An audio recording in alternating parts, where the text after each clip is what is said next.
வாழ்க வையகம், வாழ்க வளமுடன். அனைத்து உறவுகளுக்கும் இனிய வணக்கம். வேத ஜோதிடத்தில் முக்கியமான மற்றும் மங்களகரமான கிரகமாக கருதப்படுபவர் சுக்கிர பகவான். அன்பு, அழகு, செல்வம், ஆடம்பரம் மற்றும் வாழ்க்கை வசதிகளை தீர்மானிக்கும் கிரகமாக விளங்குகிறார் சுக்கிர பகவான். சுக்கிர பகவான் பொதுவாக சுமார் 25 நாட்களுக்கு ஒருமுறை தனது ராசியை மாற்றுவார். அந்த வகையில் வரும் மார்ச் மாதம் 26ஆம் தேதி வியாழக்கிழமை அன்று அதிகாலை 5:30 மணிக்கு மீனராசியில் இருந்து வெளியேறி மேசராசிக்கு பயிற்சியாக உள்ளார். சுக்கிர பகவான் மேசராசியில் ஏப்ரல் மாதம் 19ஆம் தேதி பிற்பகல் 3:51 வரை பயணம் செய்வார். இந்த சுக்கிர பயிற்சியானது மிகவும் சிறப்பு வாய்ந்தது. ஏனெனில் இது விசுவாசு ஆண்டின் இறுதி சுக்கிர பயிற்சி ஆகும். அதே போல இது பாலபவம் வருடத்தில் வரக்கூடிய முதல் சுக்கிர பயிற்சி ஆகும். இந்த சுக்கிர பெயர்ச்சி உங்கள் வாழ்வில் பல மாற்றங்களை தரப்போகிறது. குடிசையில் இருந்த சில ராசிக்காரர்களின் வாழ்க்கை இப்போது கோபுரத்தில் ஏறப்போகிறது. பணம் பல வழிகளில் இருந்து வரப்போகிறது. இதுவரை இருந்து வந்த உடல் உபாதைகள் படிப்படியாக குறையப் போகிறது. பட்ட கடனை அடைக்க புது வழிகள் பிறக்கும். நடக்கப்போகும் இந்த சுக்கிர பெயர்ச்சியால் உங்கள் வாழ்வில் வளமும் நலமும் செல்வ செழிப்பும் பெற்று வாழ்வில் உயரிய நிலையை அடைய எல்லாம் வல்ல எம்பெருமானை வேண்டி விரும்பி கேட்டுக்கொள்கிறேன். சிம்மராசி அன்பர்களே, இந்த சுக்கிர பயிற்சியின் போது குடும்பத்தில் சூழ்ந்திருந்த பிரச்சனைகள் விலகி தெளிவு பிறக்கும். குறிக்கோளை சுலபமாக அடைவீர்கள். பண கஷ்டம் நீங்கும். பொது காரியங்களில் உங்கள் நேரத்தை செலவிடுவீர்கள். வெளியூர் அல்லது வெளிநாட்டில் இருந்து எதிர்பார்த்த நல்ல தகவல் வந்து சேர்ந்து உங்களை மகிழ்ச்சிப்படுத்தும். சமுதாயத்தில் உயர்ந்தவர்களுடன் நெருங்கிய தொடர்பு உண்டாகும். போட்டியாளர்களின் சதிகளை தவிடுபொடியாக்கி விடுவீர்கள். அதே நேரம் அவ்வப்போது உடல் உபாதைகள் தோன்றி மறையும். குறிப்பாக வயிறு, தோல் சம்பந்தப்பட்ட உபாதைகள் உண்டாகலாம். அதனால் உடல்நலத்தில் கவனமாக இருக்கவும். மற்றபடி உங்கள் திறமைக்கு தகுந்த அங்கீகாரம் கிடைக்கும். சட்ட பிரச்சனைகள் பெரிதாகாமல் பார்த்துக் கொள்வீர்கள். உங்களை பற்றி வீண் பொருளை சொல்பவரிடமிருந்து விலகி இருப்பீர்கள். உங்களின் நுண்ணிய அறிவால் புதிய ஆற்றலை பெறுவீர்கள். குடும்பத்தினருடன் விருந்து கேளிக்கைகளில் பங்கேற்று மகிழ்வீர்கள். இந்த காலகட்டத்தில் பொருளாதாரத்தில் சிறப்பான வளர்ச்சியை அடைவீர்கள். தனிப்பட்ட முறையிலும் கூட்டு தொழிலும் நல்ல நிலைமை ஏற்படும். உங்களின் தெய்வ நம்பிக்கை பலப்படும். பிறரை சார்ந்து வந்த காரியங்களை தனித்து செய்து பெருமை அடைவீர்கள். போட்டியாளர்களை சமாளிப்பீர்கள். கொடுக்கல் வாங்கல் விஷயங்களில் கவனமாக செயல்பட்டு வெற்றி பெறுவீர்கள். குடும்பத்தில் குதூகலம் நிறையும். உற்றார் உறவினர்களிடம் பக்குவமாக நடந்து கொண்டு அவர்களின் ஆதரவை தக்க வைத்துக் கொள்வீர்கள். உங்களின் செல்வாக்கு உயரும். இந்த காலகட்டத்தில் வீட்டை பழுது பார்ப்பது போன்ற காரியங்களை செய்ய வேண்டாம். ஷேர் மார்க்கெட் துறைகளில் அதிக வருமானத்தை எதிர்பார்க்க முடியாது. அவசியமில்லாத பயணங்களை தவிர்க்கவும். அதோடு முக்கிய முடிவுகளை உயர்ந்தோரின் ஆலோசனைகளை கேட்டு எடுக்கவும். உடல் ஆரோக்கியம் பெற மனநலம் சீராக யோகா செய்யவும். இந்த காலகட்டத்தில் ராசியில் உள்ள குரு பகவானால் உற்சாகமாக செயல்படுவீர்கள். பணிபுரிவோர் மேல் அதிகாரிகளின் கோபத்திற்கு ஆளாகலாம். ஆனால் சக ஊழியர்களின் ஒத்துழைப்பினால் அனைத்து இடையூறுகளையும் தாண்டி வந்து சாதனை படைப்பீர்கள். சிலருக்கு அலுவலக ரீதியாக வெளியூர் செல்லும் வாய்ப்பு கிடைக்கும். சிலருக்கு விரும்பத்தகாத இடமாற்றங்கள் உண்டாகலாம். மற்றபடி முயற்சி மேற்கொண்டால்தான் உங்களின் கோரிக்கைகள் அனைத்தும் நிறைவேறும். வியாபாரிகள் புதிய முயற்சிகளை மேற்கொண்டு பலனடைவீர்கள். அதே நேரம் கூட்டாளிகளிடம் விட்டு கொடுத்து நடந்து கொள்ளவும். மற்றபடி கொடுக்கல் வாங்கல் விஷயங்கள் சாதகமாக முடியும். புதிய திட்டங்களை செயல்படுத்தி வாடிக்கையாளர்களின் கவனத்தை கவர்வீர்கள். அரசியல்வாதிகளுக்கு புதிய பதவிகள் கிடைக்கும். பயணங்களால் நன்மைகள் உண்டாகும். உங்களின் அனைத்து வேலைகளையும் சுறுசுறுப்பாக செய்து முடிப்பீர்கள். அதே நேரம் தொண்டர்கள் உங்களை சிறிது அலட்சியப்படுத்துவார்கள். எனவே அவர்களின் தேவையை பூர்த்தி செய்யவும். கலைத்துறையினருக்கு அதிக முயற்சிகளுக்கு பிறகே புதிய ஒப்பந்தங்கள் கிடைக்கும். சக கலைஞர்கள் உங்களுக்கு உதவ மாட்டார்கள்.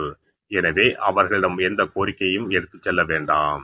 மற்றபடி பொறுப்புடனும் பொறுமையாகவும் நடந்து கொண்டு செயல்படவும். பெண்மணிகள் இந்த காலகட்டத்தில் வருமானத்தை காண்பீர்கள். ஆடம்பர பொருட்களை வாங்கி மகிழ்வீர்கள். கணவரிடம் விட்டு கொடுத்து நடந்து கொண்டு அவரின் அன்பை பெறவும். குடும்பத்தில் சுபகாரியங்கள் நடத்த வாய்ப்புண்டு. மாணவமணிகள் படிப்பில் முழுமையான கவனத்தை செலுத்தினால் நல்ல மதிப்பெண்களை பெறலாம். எனவே படிப்பை தவிர வேறு எதையும் நினைக்க வேண்டாம். நட்சத்திர பலன்கள். மகம் நட்சத்திரம். பிரிந்திருந்த குடும்பம் ஒன்று சேரும். முயற்சிகளின் பேரில் சுபகாரியங்கள் தங்கு தடையின்றி நடைபெறும். குழந்தை பாக்கியம் கிட்டும். வீட்டிற்கு தேவையான அனைத்து வசதிகளும் கிடைக்கும். பூரம் நட்சத்திரம். புதிய வீடு, மனை ஆகியவற்றை வாங்கும் போது கவனம் தேவை. ஒரு முறைக்கு இருமுறை விசாரித்து வாங்குவது நல்லது. நண்பர்கள் உறவினர்கள் அந்யோன்யமாக இருப்பார்கள். உத்திரம் 1ஆம் பாதம். உத்தியோகத்தில் இருப்பவர்களுக்கு அதிகமாக உழைக்க வேண்டியிருக்கும். சற்று முயற்சி எடுத்தால் பதவி உயர்வு உங்களை வந்து சேரும். எதிர்பார்த்திருந்த பணியிட மாற்றம் உங்களை வந்து சேரும். ஞாயிற்றுக்கிழமை தோறும் அருகில் இருக்கும் சிவன் கோவிலுக்கு சென்று நெய்விளக்கு ஏற்றி வழிபடவும். எருக்க மலரை சிவனுக்கு அல்லது கணபதிக்கோ அர்ப்பணம் செய்து வணங்கி வர நன்மைகள் கிடைக்கும். ஒரு முறையாவது குல தெய்வத்தையும் இஷ்ட தெய்வத்தையும் ஒரே நாளில் சென்று தரிசித்து வாருங்கள். கடன் பிரச்சனைகள் தீரும், குடும்பத்தில் மகிழ்ச்சி நிலவும், மன நிம்மதி உண்டாகும். சிறப்பு தொகுப்பு. இனி சுக்கிர பகவானின் அருளை முழுமையாக பெற வெள்ளிக்கிழமையில் செய்ய வேண்டிய வழிபாடு என்ன என்பதனை பற்றி காண்போம். வெள்ளிக்கிழமை என்பது தெய்வ வழிபாட்டிற்கு உரிய நாளாகும். அதிலும் குறிப்பாக மகாலட்சுமியை வழிபடுவதற்கு சிறப்பான கிழமையாக கருதப்படுகிறது. நமக்கு செல்வத்தை வாரி வழங்கக்கூடிய மகாலட்சுமி தேவியும் குபேரனும் நம்முடைய பூர்வ ஜென்ம கர்ம வினைக்கு ஏற்ப பலாபலன்களை கொடுக்கிறார்கள். அதை அனுபவிக்க செய்யும் பொறுப்பு சுக்கிர பகவான் பார்த்து கொள்கிறார். ஒருவர் செல்வந்தராக இருப்பதற்கு ஜாதகத்தில் சுக்கிரன் அருள் கட்டாயம் இருக்க வேண்டும். சுக்கிரனுடைய அருள் பெற வெள்ளிக்கிழமையில் சுக்கிரஹோரை வரும் நேரத்தில் இவ்வாறு வழிபாடு செய்தால் சுபபோக வாழ்க்கையை அனுபவிக்க முடியும். ஒருவருடைய ஜாதகத்தில் சுக்கிரன் நீச்சம் பெற்றால் உடல் ரீதியான ஆரோக்கிய ரீதியான பாதிப்புகள் ஏற்படும். சொத்து சுகங்கள் எவ்வளவு இருந்தாலும் அதை முழுமையாக அனுபவிக்க முடியாமல் செய்துவிடும். பெரிய பெரிய பணக்காரர்களை எடுத்துக்கொண்டால் அவர்களிடம் எவ்வளவு காசு கொட்டி கிடந்தாலும் சுக்கிர தசை இல்லை என்றால் அவ்வளவு பணமும் வீண் விரயமாகத்தான் போகும். குறிப்பாக மருத்துவ செலவுகள் செய்தே சொத்துக்கள் அழியும் நிலை வரும். இதற்கு சுக்கிர பகவானுடைய வழிபாடு நல்ல ஒரு பலனை கொடுக்கும். சுக்கிர பகவானுக்கு வெள்ளிக்கிழமை என்பது உரிய தினமாகும். சுக்கிரன் அருள் பெற வீட்டில் வெள்ளி பொருட்களை பயன்படுத்துவது நலமாகும். வெள்ளியில் சுக்கிரன் வசிப்பதாக ஐதீகம் உள்ளது. வெள்ளி பொருட்கள் கொண்டு பூஜை செய்தால் சகல சௌபாக்கியங்களும் உண்டாகும்.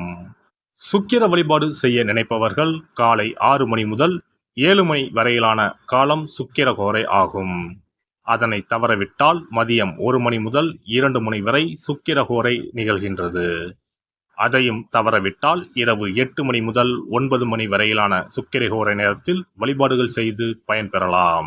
இவற்றில் காலை 6 மணி முதல் 7 மணி வரையிலான முதல் சுக்கிரஹோரையில் சுக்கிர வழிபாடு செய்வது சிறப்பான பலன்களை கொடுக்கும்.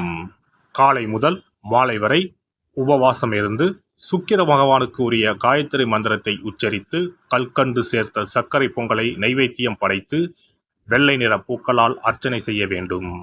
சுக்கிர தசை நடப்பவர்களும் சுக்கிரன் நீச்சம் பெற்ற ஜாதகக்காரர்களும் இந்த வழிபாடு செய்வது சிறப்பான பலன்களை கொடுக்கும்.